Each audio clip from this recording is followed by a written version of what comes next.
같은 비행기에서 내렸는데 다른 대우를 받는다고? 안녕하세요. 저는 리웨이입니다. 전 세계가 발칵 뒤집어진 충격적인 사건이 있었습니다. 바로 같은 비행기에서 내린 승객들이 공항에서 완전히 다른 대우를 받는 믿을 수 없는 현실 말입니다. 한국이 자랑스럽다면 구독과 좋아요 부탁드립니다. 그럼 이야기 시작하겠습니다. 저희 부부는 상하이에서 35년간 성실하게 살아온 평범한 은퇴 부부입니다. 남편 장밍은 국영기업에서 관리직으로 일했고 저는 초등학교 교사로 근무했어요. 평생 모은 돈으로 드디어 꿈에 그리던 유럽 여행을 계획했습니다. 여보, 정말 독일에 갈 수 있는 거야? 제가 설레는 마음으로 물었어요. 물론이지. 우리나라가 이제 세계 제2경제대국인데 어디든 환영받을 거야. 남편이 자신만만하게 답했습니다.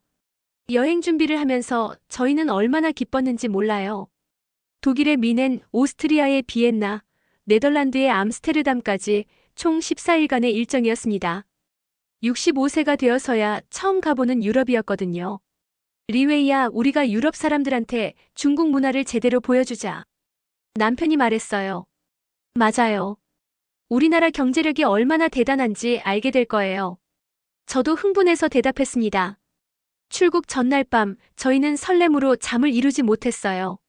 중국이 세계 경제를 이끄는 강대국이니까 당연히 어디서든 존중받을 거라고 생각했습니다. 특히 독일 같은 나라는 중국과 경제 교류가 많으니까 더욱 친근하게 맞아줄 거라고 기대했죠. 상하이 푸둥공항에서 출발할 때만 해도 모든 게 완벽했어요. 비즈니스석은 아니었지만 이코노미 좌석도 편안했고 승무원들도 친절했습니다. 같은 비행기에는 한국인 승객들도 여러 명 있었는데 다들 비슷한 목적지로 가는 관광객들이었어요.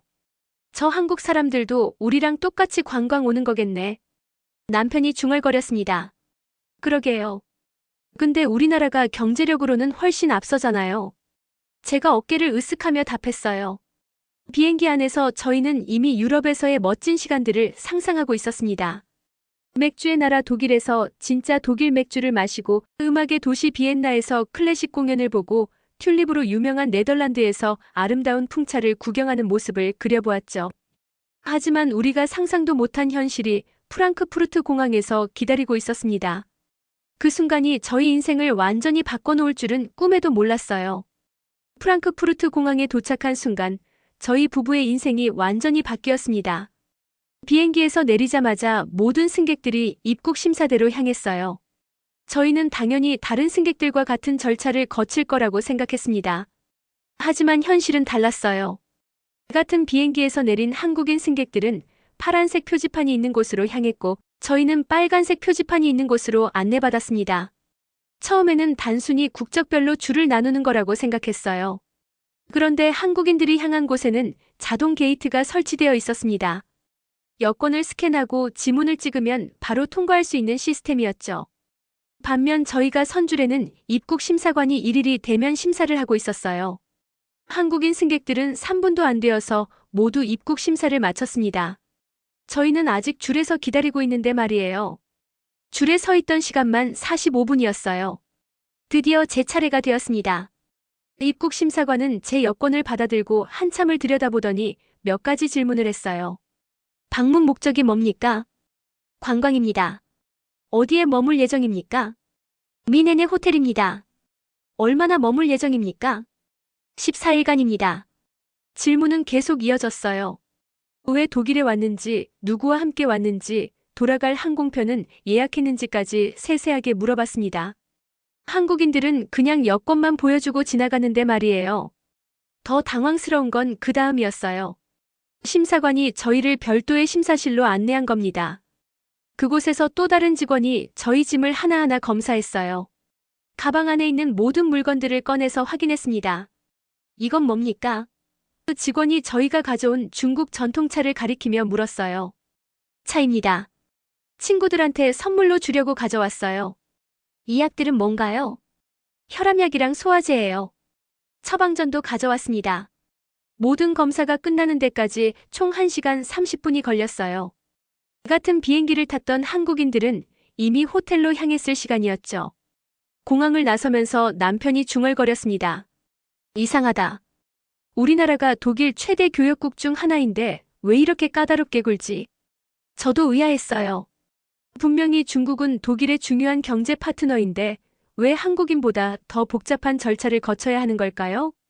택시를 타고 미넨으로 향하면서 저희는 계속 그 일을 생각했어요. 혹시 저희가 뭔가 실수를 한 건 아닐까요? 아니면 단순히 운이 나빴던 걸까요? 하지만 이건 시작에 불과했습니다. 진짜 충격적인 경험들은 독일 도심에서 기다리고 있었거든요. 미넨 시내에 도착한 저희는 여행의 설렘을 되찾으려고 노력했습니다.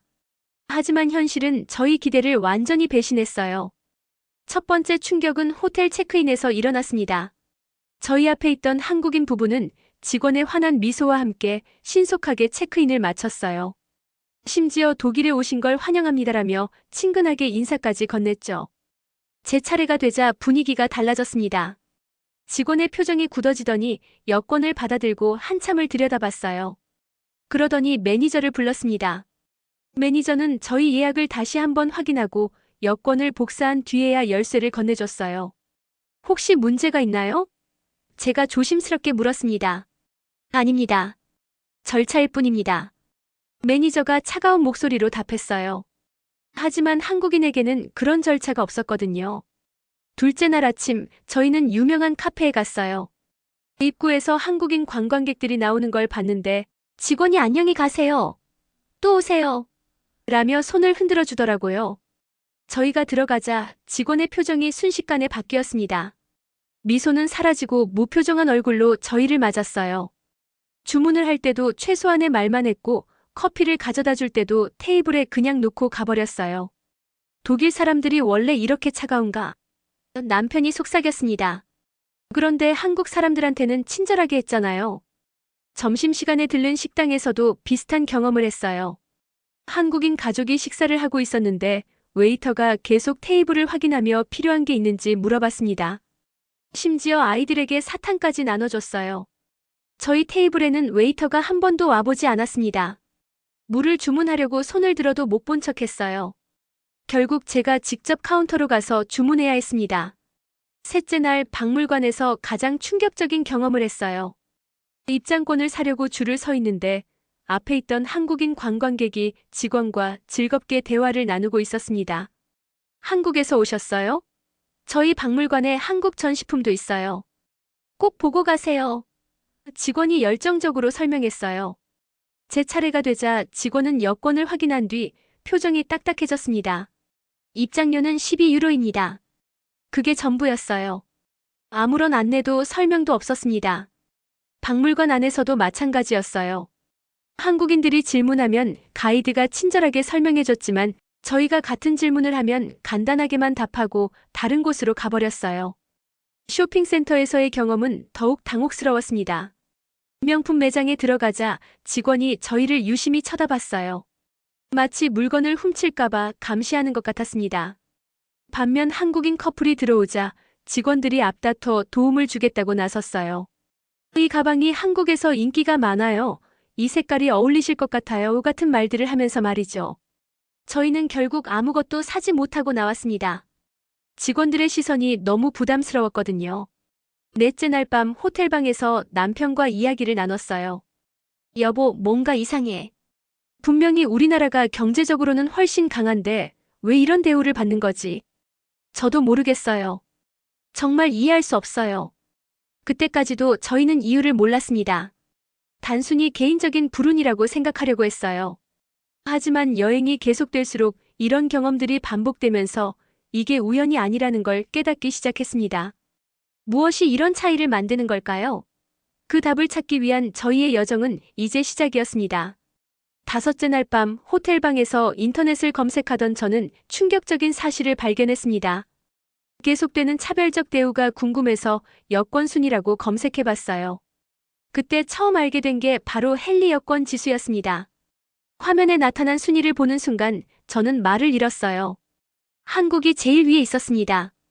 정확히는 한국과 싱가포르가 공동 1위였어요. 무비자로 갈 수 있는 나라가 192개국이었습니다. 그럼 중국은 몇 위일까요? 저는 떨리는 마음으로 스크롤을 내렸어요. 12, 22, 계속 내려가도 중국이 보이지 않았습니다. 30일을 넘어서고 40일을 넘어서고 50일을 넘어서도 중국은 없었어요. 드디어 62위에서 중국을 찾을 수 있었습니다. 무비자로 갈 수 있는 나라는 고작 80개국이었어요. 이게 말이 돼? 저는 중얼거렸습니다. 남편을 깨워서 보여줬어요.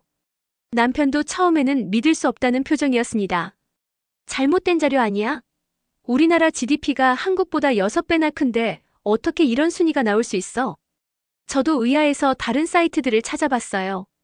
하지만 어디를 봐도 결과는 같았습니다. 한국 1위, 중국 62위. 더 충격적인 건 그 뒤에 나온 설명이었어요. 여권 순위는 단순히 경제력만으로 결정되는 게 아니었습니다.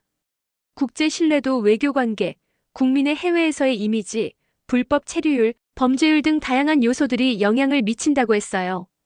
특히 충격적이었던 건 소프트 파워라는 개념이었습니다. 경제력이나 군사력 같은 하드 파워와 달리 문화적 영향력이나 국가 이미지 같은 소프트 파워가 여권 순위에 더 큰 영향을 미친다는 거였어요. 한국의 경우를 보니 이해가 됐습니다. K-파프, 한국 드라마, 한국 영화들이 전 세계적으로 인기를 끌면서 한국에 대한 긍정적인 이미지가 형성됐다고 했어요. 또한 한국 국민들의 해외에서의 질서의식이나 매너도 좋은 평가를 받는다고 했습니다. 저는 더 자세히 알아보기 위해 여행 관련 포럼들을 찾아봤어요. 그곳에서 유럽 사람들이 직접 쓴 글들을 볼 수 있었습니다. 한 독일인이 쓴 글이 특히 인상적이었어요. 한국 관광객들은 대부분 예의 바르고 조용하다. 관광지에서 소란을 피우거나 무례하게 행동하는 경우를 거의 본 적이 없다. 반면 뒤는 읽기가 힘들었어요. 또 다른 글에서는 한국 사람들은 여행할 때도 질서를 잘 지킨다. 줄을 새치기 하거나 큰 소리로 떠드는 일이 없어서 함께 있어도 불편하지 않다고 했습니다. 프랑스 호텔 직원이 쓴 글도 있었어요. 한국 손님들은 체크인할 때 필요한 서류를 미리 준비해서 가져온다. 그리고 호텔 규칙을 잘 지켜서 다른 투숙객들에게 피해를 주지 않는다. 이런 글들을 읽으면서 저는 점점 이해하기 시작했어요. 여권의 힘은 단순히 그 나라의 경제력이 아니라 그 나라 국민들이 해외에서 쌓아온 신뢰와 이미지에서 나오는 거였습니다. 반대로 중국에 대한 글들도 있었어요. 안타깝게도 대부분 부정적인 내용들이었습니다.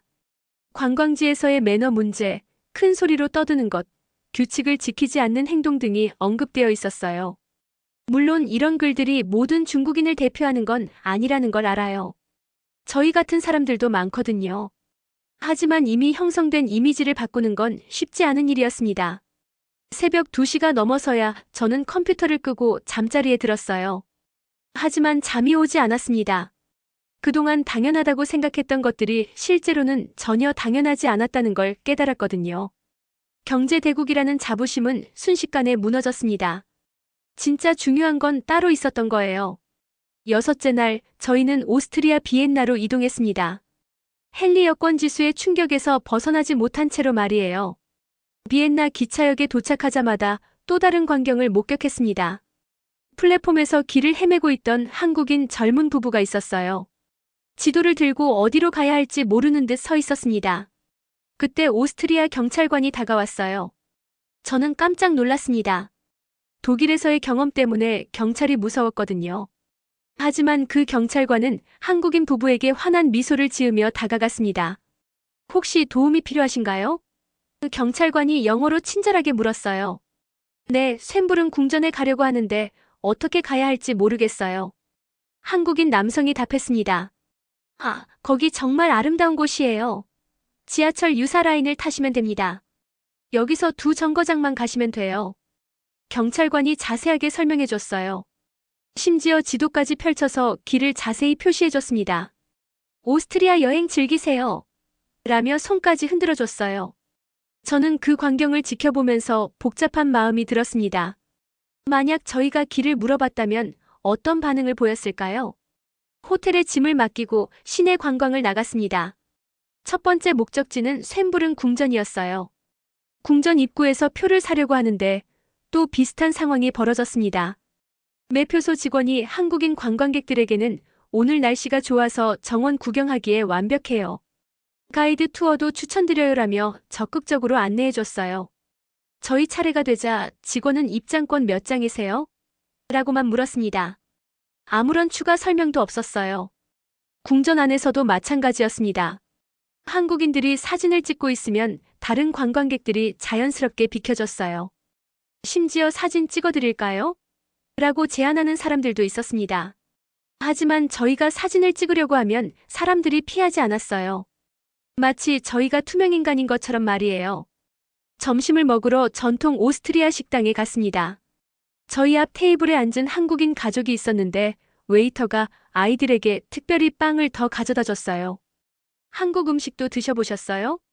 김치 정말 맛있더라고요. 웨이터가 한국인 부모와 즐겁게 대화를 나눴습니다. 저희에게는 주문받을 때만 와서 뭐 드시겠어요? 라고 물어봤을 뿐이었어요.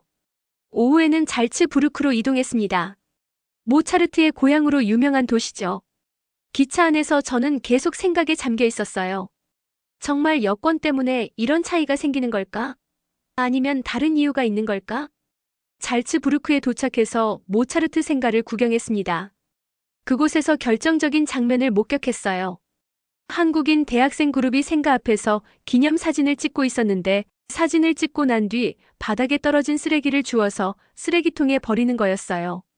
자신들이 버린 게 아닌데도 말이에요. 그걸 본 오스트리아 할머니가 다가와서 정말 고마워요. 당신들 같은 관광객들 때문에 우리 도시가 깨끗해져요라고 말했습니다. 한국 학생들은 당연한 일이에요라며 겸손하게 답했어요. 그 순간 저는 깨달았습니다. 이건 단순히 여권 순위의 문제가 아니었어요. 그 나라 사람들이 해외에서 보여주는 모습, 그들이 쌓아온 신뢰와 이미지가 만들어내는 차이였습니다. 저녁에 호텔로 돌아와서 남편과 이야기를 나눴어요. 여보, 이제 좀 이해가 돼요. 우리가 받는 대우가 차별이 아니라 신뢰의 차이인 것 같아요. 맞아. 한국 사람들이 해외에서 보여준 모습들이 지금의 대우를 만든 거구나. 저희는 그동안 경제력만 생각했었어요. 돈이 많으면 당연히 좋은 대우를 받을 거라고 믿었습니다. 하지만 진짜 중요한 건 신뢰였어요. 신뢰는 하루아침에 만들어지는 게 아니었습니다. 수많은 한국인들이 해외에서 보여준 작은 행동들, 예의 바른 모습들, 규칙을 지키는 모습들이 쌓여서 만들어진 거였어요. 그리고 그 신뢰가 바로 여권의 힘이 되는 거였습니다. 열째 날, 저희는 네덜란드 암스테르담에 도착했습니다. 이번 여행의 마지막 도시였어요. 암스테르담 스키폴 공항에서부터 이미 익숙한 광경이 펼쳐졌습니다. 한국인들은 자동 게이트를 통해 순식간에 입국했고 저희는 여전히 긴 줄에서 대면 심사를 받아야 했어요. 하지만 이번에는 달랐습니다. 저는 더 이상 화나지 않았어요. 대신 이 차이가 어떻게 만들어졌는지 관찰해보기로 했습니다. 숙소로 이동하는 기차 안에서 흥미로운 장면을 봤어요. 한국인 배낭여행객 2명이 기차 안에서 음식을 먹고 있었습니다. 먹고 난 뒤에 그들은 쓰레기를 작은 봉지에 모아서 가방에 넣었어요. 네덜란드 승객 한 명이 그걸 보더니 훌륭하네요라며 엄지손가락을 들어 보였습니다. 한국 배낭여행객들은 기차를 깨끗하게 사용하는 게 당연하잖아요라고 답했어요. 암스테르담 시내에서도 계속 관찰을 이어갔습니다. 유명한 꽃시장에 갔는데 그곳에서 한국인 관광객들의 모습이 인상적이었어요. 꽃을 사진으로 찍을 때도 조심스럽게 거리를 두고 찍었고 상인에게 사진 찍어도 되는지 먼저 물어봤습니다. 꽃을 만지거나 냄새를 맡을 때도 상인의 허락을 구했어요. 반면 다른 나라 관광객들 중에는 무단으로 꽃을 만지거나 상인이 말리는데도 계속 사진을 찍는 사람들이 있었습니다. 상인들의 반응은 확연히 달랐어요. 한국인들에게는 어느 꽃이 마음에 드세요? 설명해 드릴게요라며 친근하게 다가갔지만 무례한 관광객들에게는 만지지 마세요. 라고 엄하게 말했어요. 운하 투어를 할 때도 비슷했습니다. 보트에 탄 한국인 가족이 아이에게 조용히 하라고 계속 당부했어요. 다른 사람들에게 방해가 되면 안 되라고 말하면서요. 가이드가 그 모습을 보더니 다른 승객들에게 저런 예의 바른 관광객들 때문에 우리 일이 즐거워져요라고 말했습니다. 박물관에서도 마찬가지였어요. 한국인들은 전시품 앞에서 조용히 감상했고 사진 촬영이 금지된 곳에서는 절대 사진을 찍지 않았습니다. 반면 일부 관광객들은 몰래 사진을 찍거나 큰 소리로 떠들어서 직원들이 여러 번 주의를 줘야 했어요. 열한째 날 저녁 저는 호텔 로비에서 우연히 한국인 부부와 대화할 기회가 있었습니다. 안녕하세요. 한국에서 오셨나요? 제가 먼저 말을 걸었어요. 네, 맞아요. 신혼여행 왔어요. 젊은 남편이 대답했습니다. 부러워요. 저희도 한국처럼 여행하기 편한 나라에서 왔으면 좋겠어요. 어느 나라에서 오셨어요? 한국인 아내가 물었습니다. 중국이에요. 여행하면서 느낀 건데 한국 분들은 정말 어디서나 환영받으시는 것 같아요. 그러자 한국인 부부가 의외의 말을 했어요. 사실 저희도 처음에는 몰랐어요.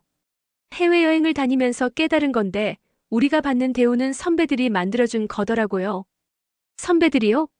네, 저희보다 먼저 해외여행을 다닌 한국인들이요.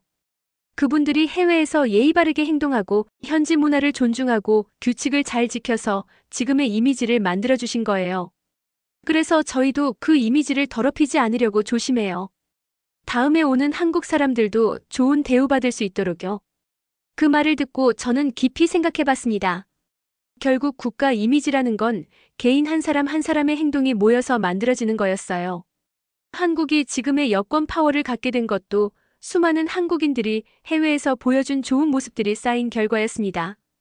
반대로 중국이 낮은 여권 순위를 갖게 된 것도 일부 중국인들의 부적절한 행동들이 누적된 결과였어요. 물론 모든 중국인이 그런 건 아니에요. 저희 같은 사람들도 많습니다. 하지만 이미 형성된 이미지를 바꾸는 건 쉽지 않은 일이었어요. 그날 밤 저는 남편과 긴 대화를 나눴습니다. 우리가 할 수 있는 일이 뭘까? 글쎄, 당장 중국의 이미지를 바꿀 수는 없겠지만 적어도 우리만큼은 좋은 모습을 보여주자. 맞아요. 작은 시작이지만 중요한 거죠. 저희는 남은 여행 기간 동안 더욱 조심스럽게 행동하기로 했습니다. 비록 당장 대우가 바뀌지는 않겠지만 적어도 중국인에 대한 부정적인 이미지를 더하지는 않겠다고 다짐했어요. 14째 날, 드디어 귀국하는 날이 왔습니다. 암스테르담에서 상하이로 향하는 비행기에 올랐어요. 공항에서부터 마지막까지 그 차이는 계속됐습니다. 한국인들은 여전히 자동 출국 심사를 받았고 저희는 여전히 긴 줄에서 기다려야 했어요. 하지만 이번에는 다른 마음이었습니다. 비행기에 오르기 전 대기실에서 저는 이번 여행을 정리해봤어요. 14일간의 경험이 저에게 완전히 새로운 세상을 보여줬습니다. 출발할 때는 중국의 경제력을 자랑스러워했어요. 세계 제2경제대국 국민이라는 자부심으로 가득했습니다. 어디서든 환영받을 거라고 믿었죠. 하지만 현실은 달랐어요. 경제력과 실제로 받는 대우 사이에는 엄청난 차이가 있었습니다. 비행기가 이륙하고 나서 옆자리에 앉은 한국인 승객과 대화를 나누게 됐어요. 60대 정도 되어 보이는 신사분이었습니다. 혹시 여행 어떠셨어요? 제가 조심스럽게 물어봤습니다. 좋았어요. 유럽은 언제 가도 아름다운 것 같아요. 중국에서 오셨나요? 네, 맞아요. 처음 유럽 여행이었어요. 어떠셨어요? 즐거우셨나요? 저는 잠시 고민했어요. 솔직하게 말해도 될까요? 사실은 조금 당황스러운 경험들이 있었어요. 한국 분들과 저희가 받는 대우가 너무 달라서요. 한국인 승객은 이해한다는 표정을 지었어요. 아, 그런 경험을 하셨군요. 사실 저도 젊을 때는 몰랐어요.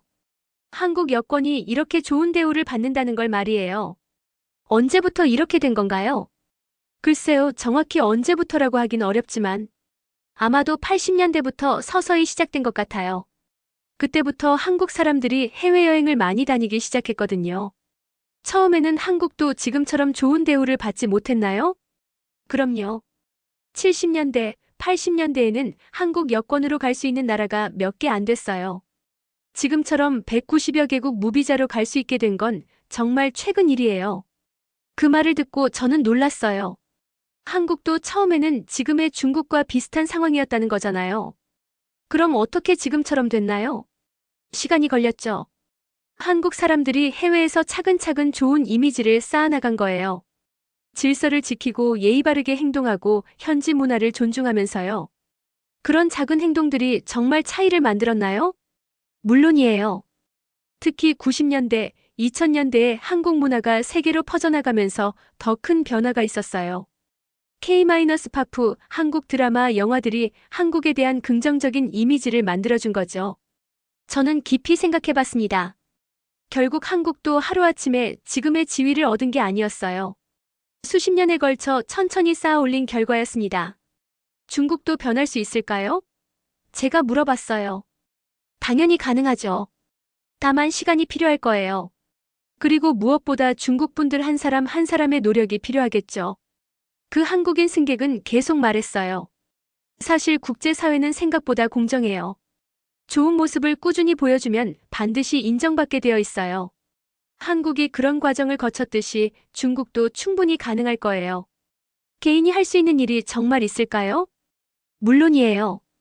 여행할 때 현지 문화를 존중하고 규칙을 지키고 예의 바르게 행동하는 것부터 시작하면 돼요. 작은 것 같지만 그런 행동들이 모여서 국가 이미지를 만드는 거거든요. 비행기가 상하이에 착륙할 때까지 저는 계속 그 대화를 생각했어요.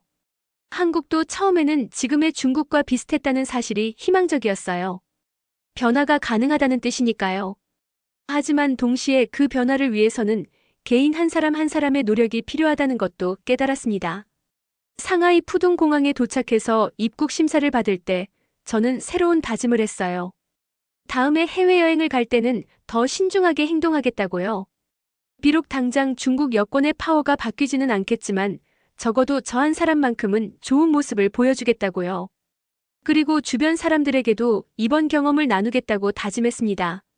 여권의 힘이 어디서 오는지, 우리가 할 수 있는 일이 무엇인지 말이에요. 상하이로 돌아온 지 일주일이 지났습니다.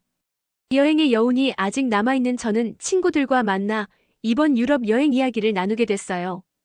동네 찻집에 모인 친구들은 저희 여행 사진을 보며 부러워했습니다. 와, 정말 멋있다. 독일 맥주 맛은 어땠어? 친구 리밍이 물었어요. 비엔나 오페라 하우스는 정말 웅장하겠네. 친구 왕화가 감탄했습니다. 하지만 저는 사진 속 웃는 모습과는 다른 이야기를 해야겠다고 생각했어요. 사실 여행하면서 좀 충격적인 경험을 했어요. 무슨 일이 있었는데? 저는 차근차근 이야기를 시작했습니다. 프랑크푸르트 공항에서의 첫 경험부터 도심에서의 차별적 대우, 헨리 여권 지수의 충격적인 순위까지 모든 걸 솔직하게 말했어요. 친구들의 반응은 다양했습니다. 그게 말이 돼? 우리나라가 독일 최대 교역 파트너 중 하나인데. 리밍이 화를 냈어요. 여권 순위가 경제력과 상관없다고. 그럼 뭘로 정하는 거야? 왕화가 의아해했습니다. 저는 이번 여행에서 깨달은 모든 것들을 차근차근 설명했어요. 여권의 힘이 단순히 경제력이 아니라 신뢰에서 나온다는 것, 그 신뢰는 개인 한 사람 한 사람의 행동으로 만들어진다는 것을 말이에요. 그럼 우리가 뭘 할 수 있는데? 또 다른 친구 장웨이가 물었습니다. 작은 것부터 시작하면 돼요. 해외여행 갈 때 더 조심스럽게 행동하고 현지 문화를 존중하고 규칙을 잘 지키는 거죠. 그런 걸로 정말 바뀔까? 리밍이 회의적으로 말했어요. 한국이 그렇게 해서 지금의 지위를 얻었대요. 70년대에는 한국 여권도 지금 우리와 비슷했다고 해요. 친구들이 놀라는 표정을 지었어요.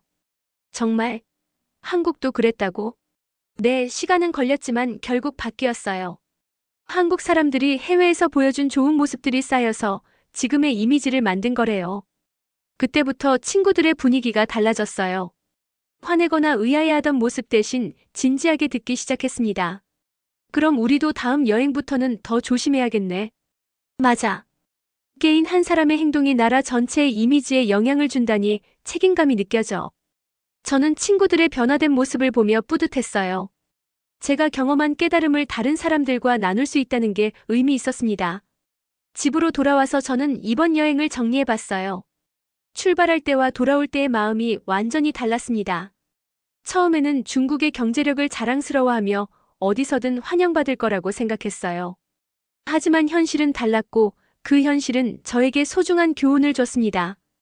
여권은 단순한 신분증이 아니었어요. 그 나라와 그 나라 국민에 대한 국제사회의 신뢰를 보여주는 지표였습니다.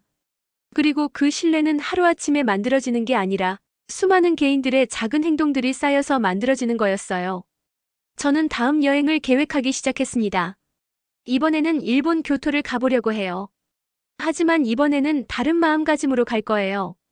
현지 문화를 미리 공부하고 기본적인 일본어 인사말도 배우고 무엇보다 예의 바른 관광객이 되려고 노력할 거예요. 비록 제 혼자의 노력으로 당장 중국 여권의 파워가 바뀌지는 않겠지만 적어도 중국인에 대한 부정적인 이미지를 더하지는 않을 거예요. 그리고 혹시 아시죠? 저와 같은 생각을 하는 중국인들이 많아진다면 언젠가는 한국처럼 우리도 전 세계에서 환영받는 여권을 가질 수 있을지도 모르겠어요.